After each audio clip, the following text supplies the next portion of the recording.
Saudara-saudariku yang terkasih, di dalam ajaran iman kita atau ajaran iman Katolik, kita mungkin pernah diajar, diberitahu, atau mungkin pernah mendengar siapakah nabi terakhir bagi kita sebagai orang yang beragama Katolik atau orang Kristiani.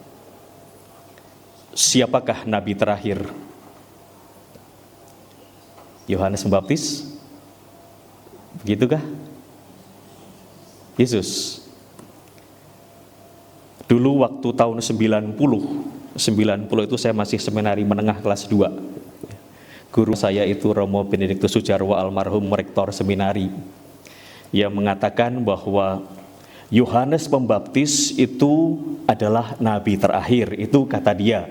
Kemudian dia lebih lanjut, Romo Sujarwo almarhum bertanya, apa bedanya para nabi? Para nabi itu berarti zaman perjanjian lama dengan Yohanes Pembaptis. Itu pertanyaan beliau waktu itu. Dan beliau mengatakan bahwa para nabi itu adalah orang-orang yang mempersiapkan datangnya Mesias, Sang Juru Selamat atau Yesus Kristus. Itu para nabi perjanjian lama. Sedangkan Yohanes Pembaptis, nabi terakhir, adalah nabi atau orang yang menunjukkan, lihatlah, itulah Mesias. Dan tadi dalam bacaan Injil kita mendengar Yohanes Pembaptis berkata, lihatlah anak domba Allah yang menghapus dosa dunia. Berkata begitukah? Lihatlah anak domba Allah yang menghapus dosa dunia. Itu dulu pelajaran tahun 1990 yang saya dapat dari guru agama saya, Romo Jarwo. Jadi para nabi perjanjian lama itu mempersiapkan datangnya Mesias. Sedangkan Yohanes Pembaptis, nabi terakhir, itu menunjukkan, lihatlah anak domba Allah, lihatlah Mesias. Dan saudara-saudariku terkasih, di dalam dua bacaan ini, dua-duanya dari Rasul Yohanes ya. Surat pertama itu, bacaan pertama adalah surat pertama Rasul Yohanes, Injilnya juga Yohanes. Dari dua bacaan ini, yaitu dikatakan bahwa Yohanes Pembaptis itu adalah pribadi yang mau mendengarkan orang lain, mendengarkan bisikan dari Allah. Maka ketika ia melihat Yesus dan ada bisikan daripadanya, ia mengatakan dan ia tahu inilah Putra Allah. Itu Yohanes Pembaptis. Kemudian bertahun-tahun kemudian Yohanes Rasul itu memberi kesaksian di dalam bacaan pertama, kita ini adalah anak-anak Allah. Itu yang dikatakan oleh Yohanes Rasul di dalam bacaan pertama. Lihatlah betapa besar kasih yang dikaruniakan Bapa kepada kita, sehingga kita disebut anak-anak Allah. Yohanes Pembaptis menunjukkan, lihatlah anak domba Allah, lihatlah putra Allah.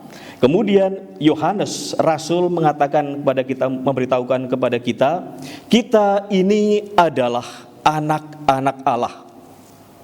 Dan saudara sekalian, dari kata Yohanes Pembaptis, kemudian kata Rasul Yohanes, dari dua orang ini kita mendapat dua pewahyuan, bahkan dikatakan dua pewahyuan yang hebat yang boleh kita terima.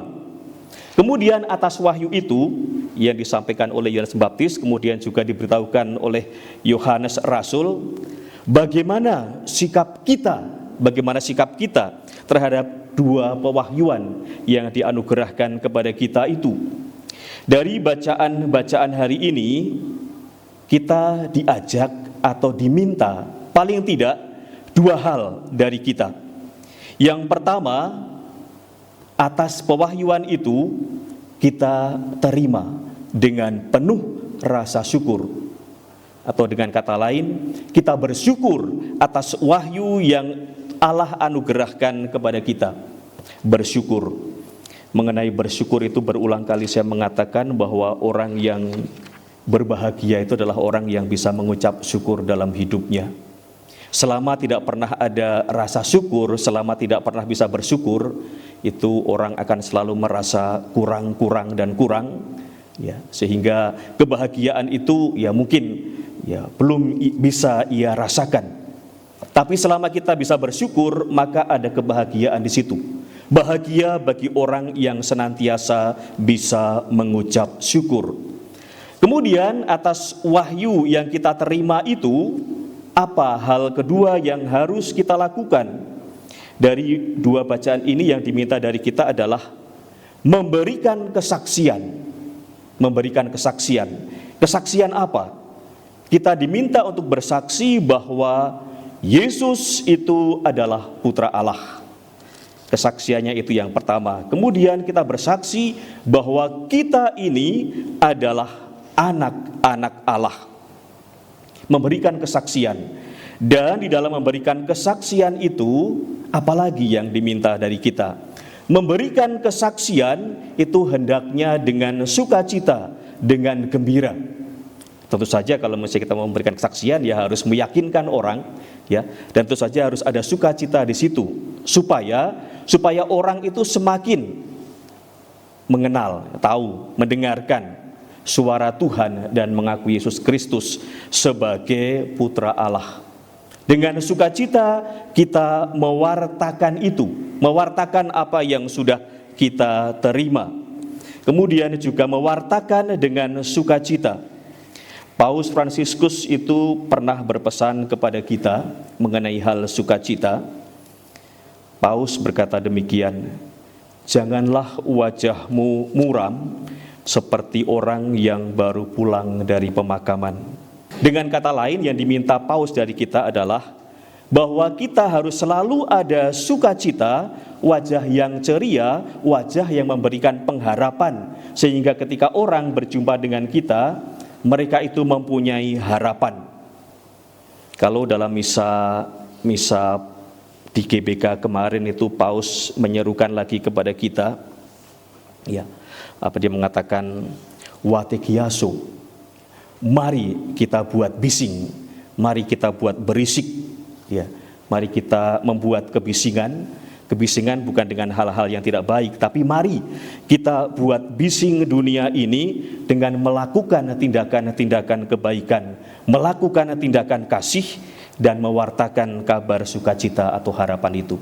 Ya, semoga di tahun yang baru ini, di saat kita merayakan Ekaristi Jumat pertama, yang pertama ini tahun ini, ya, kita senantiasa bisa merasakan syukur dan sukacita karena wahyu Allah yang dianugerahkan kepada kita, dan biarlah sukacita yang kita terima, yang kita alami itu juga bisa dirasakan oleh orang-orang di sekitar kita karena kehadiran kita, pewartaan kita, dan sukacita kita. Tuhan memberkati kita semua. Amin.